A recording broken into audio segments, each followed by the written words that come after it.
मवियाकडून दुसऱ्या नावाची चर्चा आहे, उदय सामंत म्हणतात. मवियाकडून भास्कर जाधवांऐवजी दुसऱ्याच नावाची चर्चा आहे, तर विरोधी पक्षनेता सभापती आणि अध्यक्ष नेमत असतात असं शंभूराज देसाई म्हणतात. नवी जी एक चर्चा सुरू आहे की शिवसेनेचे ज्येष्ठ सदस्य आदरणीय भास्कर जाधव साहेबांना काहीतरी विरोधी पक्ष नेतेपदाचं पत्र दिलेलं होतं, परंतु आता ते नाव बदललं जाण्याची शक्यता आहे अशी देखील चर्चा नागपूरमध्ये फार मोठ्या पद्धतीनं सुरू आहे.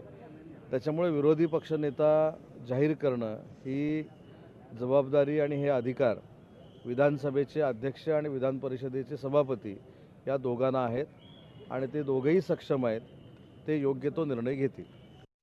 की मुळात तर हा प्रश्न मान्य म्हणजे पीठासीन अधिकाऱ्यांच्या अखत्यारीमधला आहे.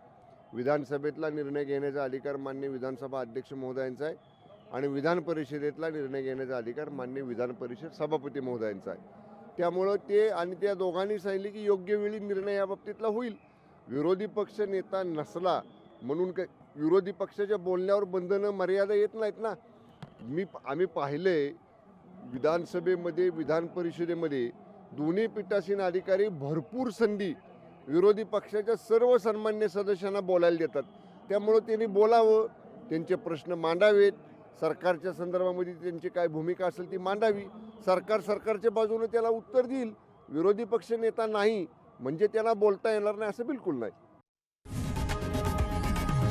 लोकशाही मराठी ऐका, पहा, जागरूक रहा.